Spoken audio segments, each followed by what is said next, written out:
Okay, good morning, everybody. So good morning and welcome to the second day of the National ELT Conference in Medellin 2025. We're very glad to have you here as we continue sharing ideas and experiences that enrich our teaching practices. It's my pleasure to introduce our presenters for today, Laura Young and Caterina Pinzon. Today they will be leading a session on project-based learning in the age of AI. So Laura Young is an English language fellow at the Centro Colombo Americano in Manizales. She holds a BA in French and English from Yale University, a master's degree in TESOL from Hunter College, and a master's degree in English language literature from Millbury College. She has led multilingual programs, developed national curricula in the United States, and taught internationally.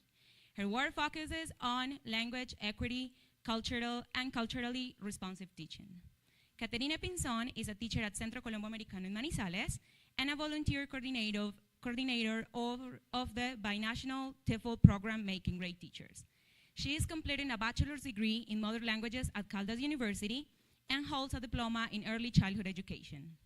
She is an alumni of several recognized programs, including the English Access Micro-Scholarship Program, TEFL Making Great Teachers, and the Community College Initiative, Open, and TESOL ELT Leadership Management Certificate Program. So please join me in giving a warm welcome to Laura and Caterina. Ooh, that light. Good morning. So I just thank you so much for that welcome, Diana, and just thank you again to Centro Colombo Manizales for being such wonderful hosts. I want to talk a little bit briefly about my backgrounds before coming here. For the past 8 years, I've taught at a public middle school in Oakland, California. Here it is, Urban Promise Academy. And then here are just some pictures of my students. Most of the students I'm working with are recently arrived immigrants, mostly from the Guatemalan indigenous Hmong community. And since February, I've been at the Centro Colombo Manizales, where I've been so lucky. It's so inspiring to see all of the hard work the teachers are doing every day, and also the work they're doing with programs like Access and Making Great Teachers. And well, this is me. My name is Caterina Pinzon. These pictures are very important to me because they reflect what inspires me in education and in my teaching practice, Making Great Teachers, which is the program that I'm currently coordinator, my mentor, my CCI cohort, and also my students who are the reason why I'm here today. So today we're going to be talking with you about some work we've been doing with project-based learning and artificial intelligence. So I'm going to talk for a bit, and then Catherine will. And we're going to start, though, with a check-in, and we're going to make it really low-tech. We want to know how you're feeling about students using AI. And I always do feelings check-ins with my students. I can share a link with about 100 more of these. But we're going to go with memes, kind of old ones. And what I want you to do is just hold up both of your fists. So like this. Everybody hold up both fists, please. I should see all fists up. Thank you, everybody in the back. I see almost all fists. And what I want you to think is, okay, which one of these shows how I feel about my students using AI in the classroom especially. So please just now show me what number is how you're feeling. All right, I see sixes. What's this? Oh, that's wonderful. And then I see a 2. Oh, I see many 2s. A 1, that's kind of similar to how I feel. I see 4. Please turn and talk with the person next to you about what you chose and why. Please turn and talk with a partner.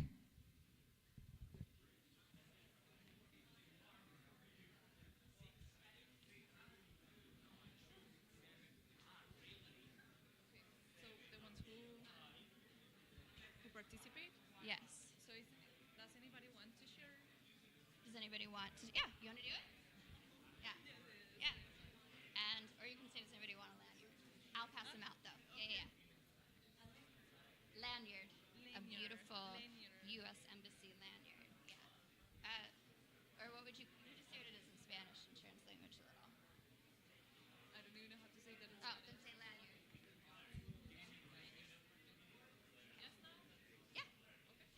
Please finish up your conversations. Okay.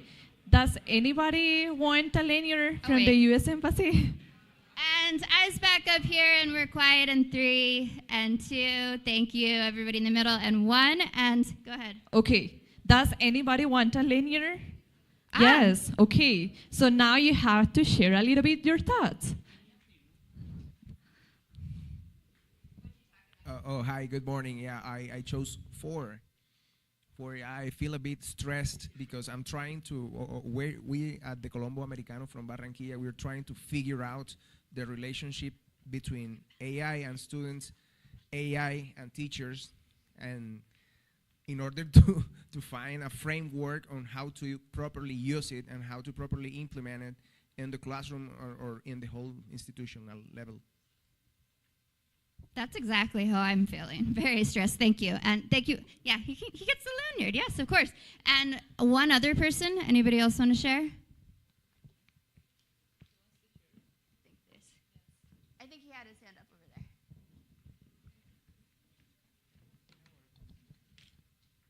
Hi. No. So, in the discussion that we have, one of us thinks is panicking the 7 because they don't want people using AI. But he choose 5, I choose 2, because he don't want AI in the classroom, but he knows it's inevitable to use AI in the classroom with the students. The students are going to use AI. And for me, it's more like 2 because it's like, oh, they are using AI in the classroom. It's inevitable. They are going to use it, and the only thing we can do is teach them how to use it to be better for their learning because they are going to use it anyway. So. Thank you. That's a really important point. What I'm hearing from both of you is this idea that we need to develop some type of framework. And what I'm also hearing is this emotion of like stress and concern. And so that's how I felt when I came to Colombia and I was tasked with looking at the use of AI. And one of the first things I did was basically form a focus group of teachers that was basically a bit more of a rigorous version of what we just did. And I want to share some noticings. One is that there's concern around hallucinations, AI-generated errors and mistakes, and all of these could be a presentation in and of themselves. There are ethical concerns, and that can be about intellectual property theft. Most companies like OpenAI are currently being sued by companies like the New York Times for stealing their property. I would say that environmental concerns would also be involved here. We know about AI energy use, but also the use of water for these data centers.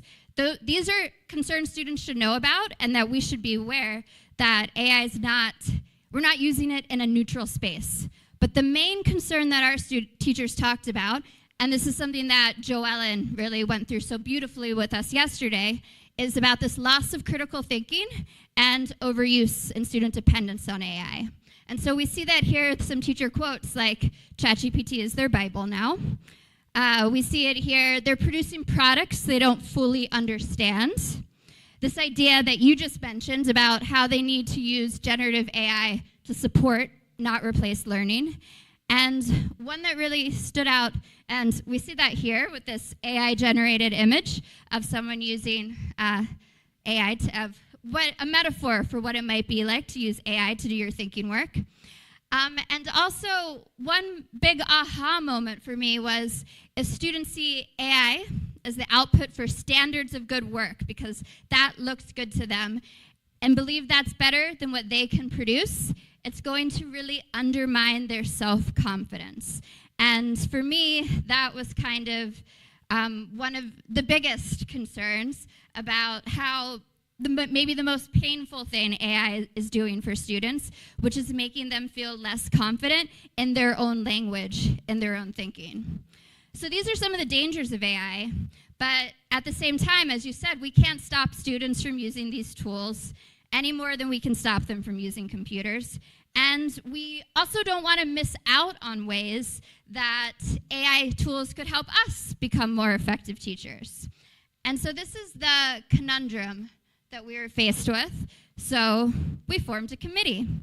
Here are members of the AI Implementation Committee. specifically, what we were working on was revising adult tasks.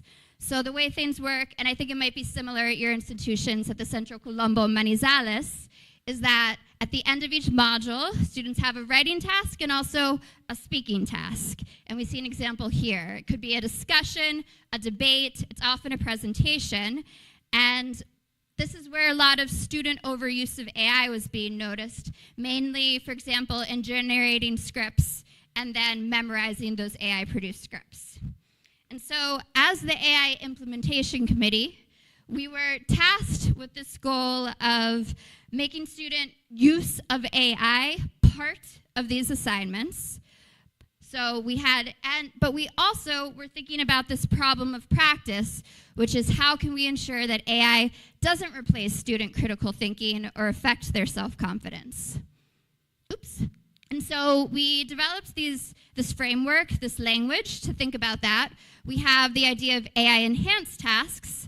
So these are tasks that are integrated into the project that can include learning about how AI works, its limitations, AI literacy, and then also an element of these tasks that were AI resistant, that where teachers are redesigning these tasks so that they're doing activities that students are doing activities that AI cannot complete independently.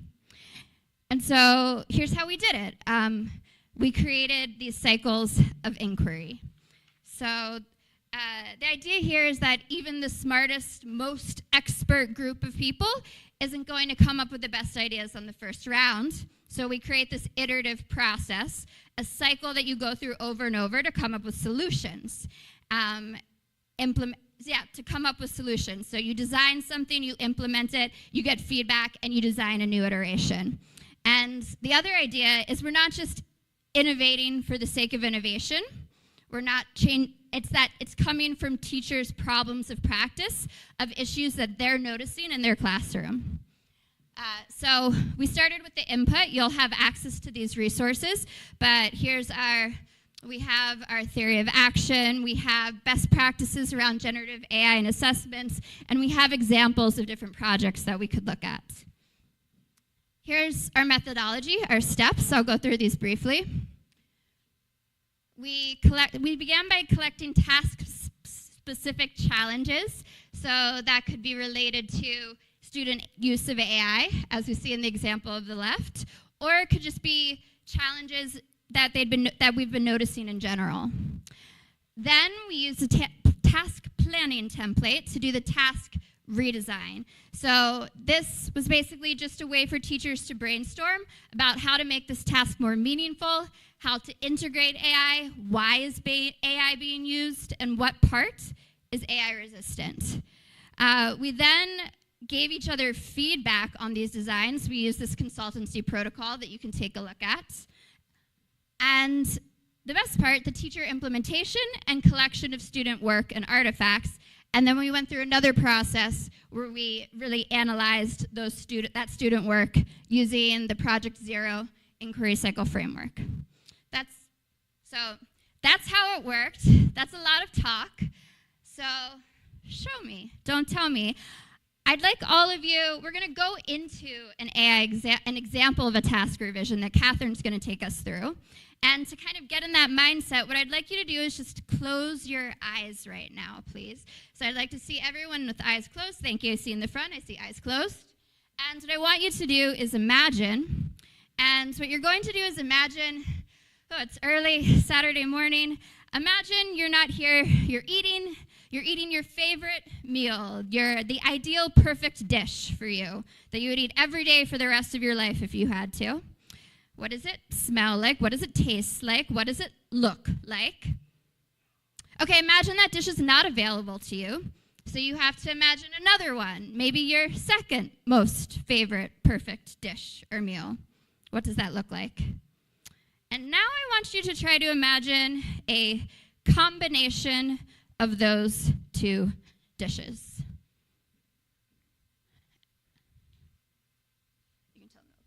Okay, now, after you have thought about your dishes actually, we want to see them. So you have to choose one of these two options that I'm going to explain. So we want to see an interesting fusion of the two dishes that you thought about. So imagine if it is an oatmeal salad, or maybe in my case, an ice cream pizza, who knows, whatever, yes. Or we have a second option that is a fusion dish of two cultures. So if you really love bandeja paisa, how would it look with tacos? Yes? So we are going to see that through the following activity. So we please ask you to scan this QR code. This is a Padlet in which, remember that we are going to show an interesting fusion of the two dishes that it shows, or the combination of two cultures that you really like and you really love. You let me know when you're ready scanning the QR code.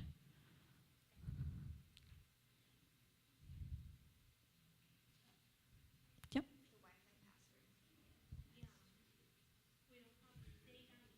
So you can, for the Wi-Fi, there you have the name and the password in case you don't have Wi-Fi here. You're welcome.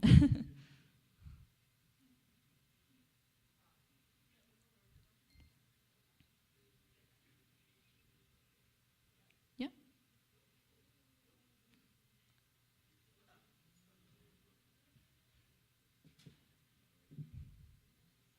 Just sure.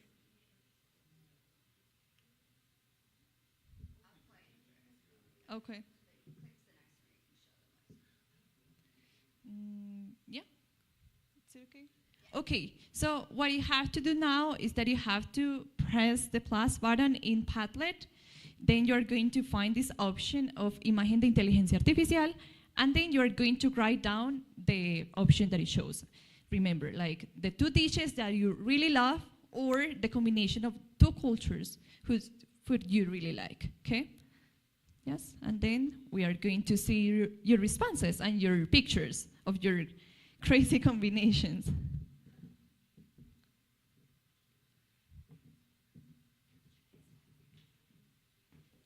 Okay, so we have tomka soup with honey toast. Okay, interesting. Laura created one, which is dim sum from China, and bandeja paisa. Okay. Okay, will you eat it? No. Okay. Good.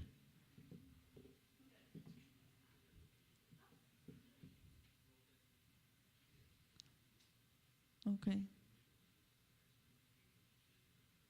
Okay, a lasagna mixed with a burrito, cazuela de mariscos con frijoles. Okay. Very interesting options, aren't they? Okay, so I think we can talk about the different dishes that we chose. So let's go back to the presentation.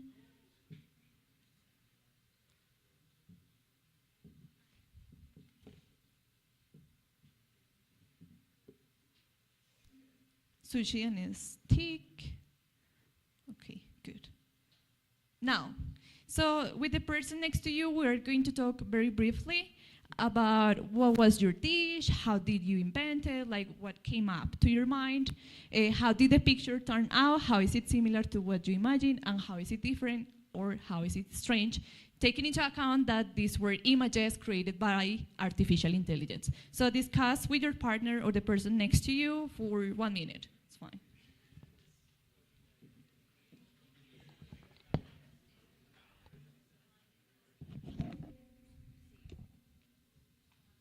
Just listen in on what people are sharing.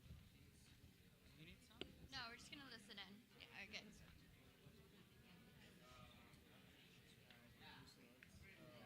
Yeah, I tried to combine a tamal tolimense with a salchipapa, and the results were pretty generic because, yeah, they tend to look like something Mexican rather than something Colombian. That's a very good point. Would you like to share that with everyone? I'm not gonna give you. We already gave you one lanyard, but yeah, because that's kind of exactly what we want. The point we want to make.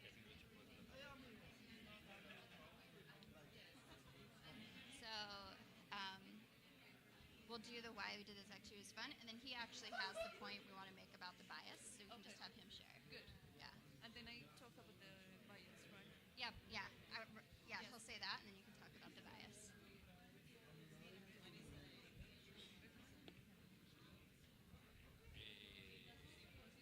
right. I think for timing, we'll. So first do how it was fun, and then we'll have people share. Or like why we did the activity. Finish up your conversations, please, and eyes back up here. Okay, so we consider that this activity is very fun because it engages students into putting their ideas into artificial intelligence. So they have limited interaction with artificial intelligence, but they can go through it and experience it. Also, it's an opportunity for going through the processes that we have in Bloom's taxonomy through creation and evaluation, because there we have a comment which is very important, and that's the point that we want to make through this activity, and it's that. Oh, hi, it's Hello. me. It's me again. Yeah, I really love tamales tolimenses, and I wanted to have one for breakfast today, and then I wrote, please combine a tamal tolimense with a salchipapa. And what I got was more like an enchilada. I could see, I don't know if it's bias or something, but it tends to be a Mexican image. And I was taking a look at all the images, and they kind of looked Mexican. I don't know why. There was a lot of greens, a lot of green, a lot of yellow, a lot of red, and the image to me was pretty generic. It was not what I wanted to create. It was not what I was expecting. Okay, so that's actually what we want from students when using artificial intelligence. Because as you mentioned, here we have an example. Do you think this looks like a bandeja paisa? Not at all. It looks like ramen. So, Okay. Yeah, so as you can see, like the elements, maybe the organization, the ingredients are not very accurate to what we consider as Colombians or as people who live in Colombia, bandeja paisa. And well, the thing is that artificial intelligence is informed statistically with information that is biased, which means that which means that it follows the weird standards, which is it has information that is Western, educated, industrialized, rich, and democratic, which means that many communities or many people are not represented by the information that artificial intelligence has nowadays. Okay, so that's why we have this opportunity through this activity to evaluate or to let students know that all the information that they are receiving is not quite accurate or not fully accurate, but is also something that could be biased. Okay. Then we are going to continue with the cooking mood. So please put on your chef's hats because we are going to continue talking about food. So do you recognize this logo? Yes? Okay, so for the ones who don't recognize it, this is the logo from MasterChef, a very famous TV show of a cooking competition in Colombia that also has this mystery box. Do you recognize this mystery box? Yes? So for the ones who don't recognize it, this mystery box has specific ingredients that are usually very difficult for chefs to prepare a dish with them, okay? And that was part of the inspiration for the following project that I'm going to explain. Also, I'm going to talk about the real experience that I had as a teacher at the Colombo Americano. So last semester, I had the opportunity to teach an adults group in which we had the opportunity to do a recipe, write down a recipe, and then prepare and show it to a class with food. But what happened is that in the writing down the recipe from students, I started to receive different information that was made by artificial intelligence. Why, like you might ask, okay, why do you know that it was artificial intelligence? That's a whole dilemma, right? And the thing is that, as you can see, here, this is like a sample of a recipe that ChatGPT created, and what happened is that my students started to give me this exactly as it is, and as you can see, the emojis are very iconical from artificial intelligence output. So I started wondering, okay, so what do I do here? This is something that it's making things more complicated, but I think it was the inspiration for me to, okay, why don't we use artificial intelligence as a tool and as part of the process instead of taking it away? And that's why I came up with the MasterChef Challenge. Okay? So I'm going to introduce to you this group. They are elementary students, pre-A1, 15 students, 6:30 a.m. program. They had a very similar task as the one that I mentioned before, in which they had to write down a recipe and then show a video showing step by step the recipe that they had chosen, and then give food to the class. They had to use vocabulary of measurements like kilograms, pound, and so on. And also they had to use countable and uncountable in a communicative way, which was perfect because saying or using recipes is very connected to authentic and real-life communication. Then, since I wanted to make this a very authentic task, so we started with assigning them to go home. Yes? So that was their first assignment. They had to go home and check everything that they had in their kitchen. They had to check the available ingredients, their quantities, like to be very accurate. Okay, no, I have onion. I have one pasta Maggi. Yes? Things like that. Available tools, if they had a blender, an oven, a stove. Their available times, because since they are adults, they needed to make sure that they had time to prepare this recipe. The level of expertise, because, for example, I'm really bad at cooking, but I know that there's some others that really love cooking and are really good at that. And if they wanted a sweet or salty recipe. That was the first thing. They had to take notes. That's it. Then the next class, since I wanted to keep this idea of creating a master chef, I gave them mandatory ingredients, yes? So I told them, okay, for your recipe, you have to use, for your salted recipe, you have to use avocado, salt, cream milk, and cinnamon, okay? As for the sweet recipe, you have to use honey, sugar, banana, and flour. Those were the mandatory ingredients. And then we went to the multimedia room and we used artificial intelligence through this prompt that you can see here. So it basically says all the key information that a student from elementary will need because they are in this process of learning English. They had to give all the information that they had already taken notes of, and then they would receive 5 recipes from artificial intelligence. They used 5 AIs, ChatGPT, Perplexity, Claude, Copilot, and Gemini. And then they had to go through reading the 5 recipes that artificial intelligence gave them. Okay. Then, after reading the recipes, they had to evaluate which recipe was the best for them. That's why I gave them a worksheet, in which they had to write down all the information, ingredients, and the recipe that they chose. But most important, I gave them different evaluation questions of the AI performance. So they needed to check and read and evaluate everything that artificial intelligence gave them. For example, I want to highlight the question of, did AI create something that makes sense?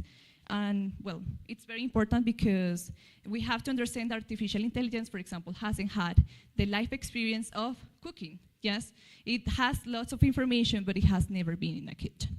So they had to go through evaluating it, and then they had to create a video. This is a sample of the video that was shown to everybody in the classroom. So we were sharing food, we were sharing videos, we were having a very nice conversation.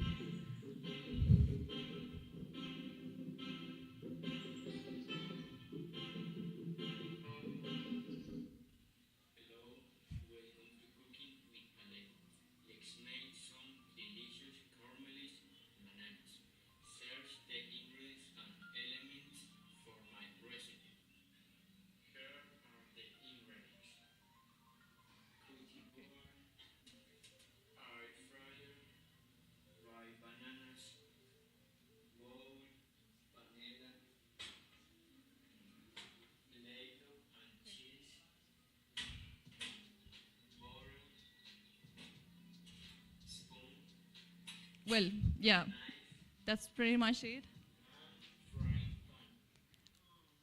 I'm sorry, we have to continue. We would like to receive your feedback for him, for Alejandro. So if you want to give it, feel welcome to do it. And since I wanted to keep this very MasterChef, we did a kind of competition. So they had to do a peer evaluation with these elements: English, presentation skills, final presentation of the dish, and taste of the dish. But it was very incredible so I gave them the opportunity to give from 1 to 5 stars, but at the end, they just gave 4 and 5 stars to everybody. So everyone was MasterChef in the class. And I think this created, as Joellen mentioned, a very strong sense of confidence because they received very positive comments from their classmates. Like, you are doing really well, you're learning English, your presentation skills are awesome. So it was very positive and created a sense of community. Very fast, some students comments, some students knew how to cook, and they said, okay, but AI isn't being very accurate, giving me what I really need for this recipe. So they understood that they had to go through this process of evaluating artificial intelligence, not just in the project, but also in general. Like, it's a requirement when we are using artificial intelligence to evaluate it. Also, this was also very interesting to me, and is that many students didn't know how to cook, so they follow step by step what artificial intelligence gave them. And they said that they will use it again, that it was very useful, but again, they made emphasis on the importance of evaluating artificial intelligence. So as we had a workshop in Colombo Manizales in the TDP with Isabel Tejada, the human in the loop. The human in the loop has to always be checking, analyzing, evaluating everything that artificial intelligence is giving us. And just some short personal reflections. I want to make emphasis on the importance of understanding that evaluation is the way of using artificial intelligence in this type of projects. First, because they feel more free to use their language than worrying about, for example, in this case, the recipe. It was more about communication, the presentation skills, about them expressing themselves, and also because they used actually the 4 skills. Listening, because they had to listen to their partners; reading, because they had to read and comprehend in an intensive way the recipes; writing, because they had to write down the information; and also I'm missing the other, and speaking, because, well, they had to create a video and be very authentic with it. But finally, I want to highlight that AI is an opportunity to redirect learning. Is not something that is opposite to us or teaching practices. It's an opportunity for us guiding students through the process of this new area of teaching. And so we want to just close by underlining something. We want to close by just, we do have this chatbot available to you. If you want to go through this same activity, you can use it to reflect on ways to make your projects AI enhanced or AI resistant. And we'll go on to the next one. But we want to close by really just underlining. Oh, you're about to get the slides in a second, and you can have them all and do whatever with them. But we want to close by underlining that not just in Catherine's project, but throughout seeing these different projects, one thing that we're seeing is that students are getting the chance to evaluate the output of the artificial intelligence, to use those higher order critical thinking skills. They're also, but the other thing is that teachers, and thinking about ways to make these projects more AI enhanced and AI resistant, are also just doing things that are part of good teaching, like modeling, like scaffolding, like breaking down a task into a project, like creating something that's really engaging for students and that's meaningful for students. And so we're just going to close with Catherine's words. So just to end with this, being a very young teacher, I think that all this experience has left me thinking about using artificial intelligence in the classroom is about using our best teaching practices scaffolding, modeling, guiding, creating interesting experience for the students. And I think that makes me feel very hopeful about this new area of teaching with AI. Yes. Thank you so much.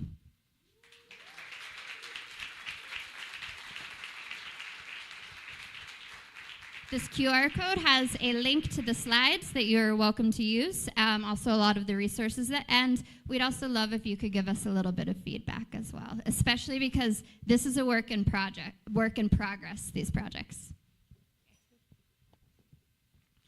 Thank you so much to Laura and Caterine for sharing your insights and experience with us in this session, so please applaud them again.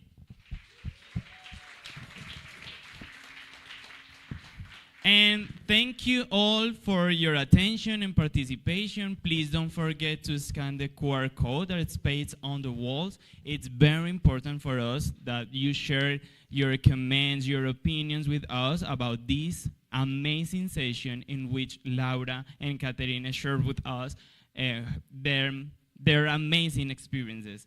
So, and we invite you to continue with the National English Language Teaching Medellin 2025 program and the different sessions we are having during the day. And the special invitation is that we will go to the panel that it's going to start at 9:30.